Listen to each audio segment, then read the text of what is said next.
Bonjour Daniel Chaumette.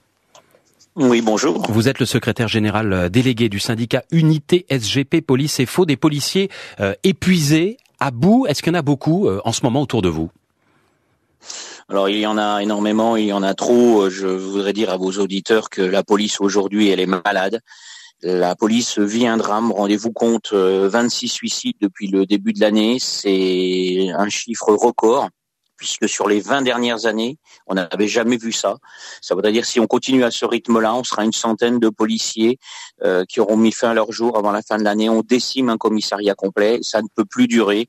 Nous sommes véritablement en colère et nous, organisation syndicale, on ne va pas continuer à compter nos morts comme ça sans qu'il soit fait véritablement quelque chose pour stopper cette spirale infernale. Est-ce que vous mettez ça sur le compte, comme on vient de l'entendre, du mouvement des Gilets jaunes ? Est-ce que ça veut dire que les policiers n'arrivent plus à souffler ou tout simplement à prendre une journée de repos ?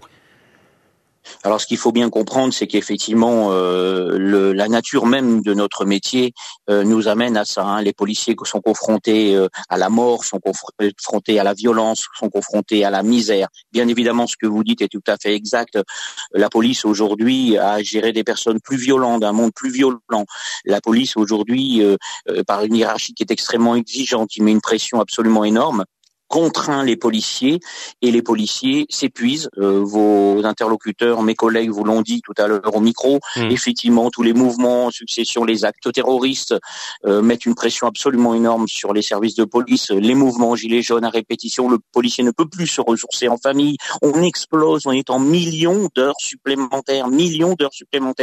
Le policier passe son temps au travail. Sa vie de famille se dégrade, il ne voit plus ses enfants, il n'a plus le temps de se ressourcer et on en arrive à des burn-out à répétition. Je voudrais ajouter à ça, il faut absolument que la police se révolutionne en interne, qu'on remette l'humain au cœur de la police nationale. Aujourd'hui, on a une machine à produire ou à faire face et dans des endroits, il y a une gestion des ressources humaines qui est d'un autre temps, complètement inadapté, et dans des services où pourtant sur le papier les policiers pourraient faire un travail correct, eh bien on a des membres de la hiérarchie qui mettent une pression et qui poussent les collègues au burn-out. Je peux citer 2 endroits par exemple dans des services complètement différents. Le service de PAF en Haute-Savoie, là-bas la Haute-Savoie dans les montagnes à Gaillard, ou alors le commissariat de Périgueux. Donc des endroits qui sont a priori préservés où le travail du policier devrait être classique. Et bien là, nous avons des situations extrêmes de collègues qui sont au bout du rouleau. Et ça, c'est gravissime. Daniel Chaumette, il y a quelques jours, la quasi-totalité des syndicats de policiers ont interpellé votre ministre Christophe Castaner. Qu'est-ce qu'il faudrait aujourd'hui pour tenter de prévenir ces suicides ? Alors évidemment, nous nous sommes regroupés pour dire là maintenant ça suffit, on ne peut pas compter simplement, comme je le disais tout à l'heure, nos collègues qui mettent fin à leur jour. Il faut absolument diagnostiquer le malaise véritablement dans la police. Pour ça, il serait souhaitable de prendre une société privée spécialisée, comme ça s'est fait dans des grandes sociétés privées telles que Orange, la Société Générale, pour qu'on sache exactement de quoi on parle. Ensuite, je viens de le dire, il faut révolutionner les méthodes en interne. Il faut revoir les méthodes de management. Il faut remettre du lien. Le policier n'est pas simplement un matricule. Le policier est un homme, une femme avec ses problèmes personnels, avec sa vie de famille. Il faut revoir les cycles de travail.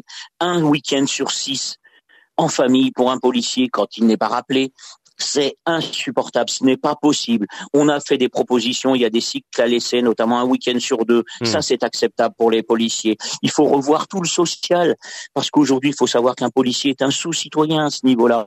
Pas de service logement adapté. Plusieurs collègues qui dorment dans les voitures, 4 ou 5 collègues dans une colocation. On voit que les solutions, elles sont nombreuses.